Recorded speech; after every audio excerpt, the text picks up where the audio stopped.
প্রশাসনের নাকের ডগায় দিনে দুপুরে ভরাট হয়ে যাচ্ছে পুকুর। কাণ্ড দেখে কাউন্সিলের দ্বারস্থ হয়েছিলেন স্থানীয়রা, কিন্তু সমাধান অধরা। বাঁকুড়ার তামলিবাঁধ বাগান বস্তি এলাকায় ক্ষোভে ফুঁসছেন সাধারণ মানুষজন। অবশেষে ক্ষোভের মুখে কড়া পদক্ষেপের আশ্বাস পুরসভার। কয়েক বছর আগেও এখানে পুকুর ছিল। বাঁকুড়া পুর এলাকার 17 নম্বর ওয়ার্ডের এই জায়গা দেখে এখন তা বোঝার উপায় নেই। প্রায় বুঝিয়েই ফেলা হয়েছে পুকুরটি। বাগান বস্তি পুকুর নামে পরিচিত এই পুকুরে শান বাঁধানো ঘাটও ছিল। এখন তা ভরাট করছেন জমির মালিক। অভিযোগ, জলা জমি বুঝিয়ে বাড়ি তৈরির পরিকল্পনা তার।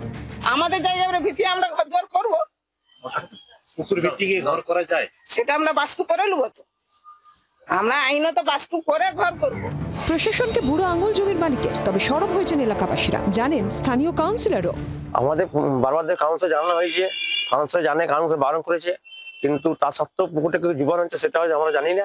আজকে দেখছি হঠাৎ করে যে পুকুরটা রাবিশ ফেলা বলছে আমাদের জায়গা, কিন্তু আমরা এসে তো দেখছি পুকুরে বরাবর পুকুর ছিল। হ্যাঁ, আমরা কি ব্যবহার করতে? সানঘাট আছে এখানে। অসুবিধা হইতে জুবাই দিয়েছে, অসুবিধা হচ্ছে তো। পুকুর নেই আমাদের আশাপাশে, পুকুর ছিল পুকুর করে খতিয়ে দেখে কড়া পদক্ষেপের হুঁশিয়ারি বাঁকুড়া পুরসভার। তার জন্য তো আমাদের বিএলআরও সাহেব আছেন, আমার ল্যান্ড ডিপার্টমেন্টের লোকেরা আছেন, তারা ভালো বুঝতে পারবে তো পুকুরটা কখনো আপনাকে বাস্তু হতে পারে। সেখানে লোক পাঠাবো এবং তদন্ত করে দেখবো যে সত্যিকারে যদি পুকুর ভরাটি হয়, আমরা পুকুরকে কখনোই ভরাটি করতে দেব না।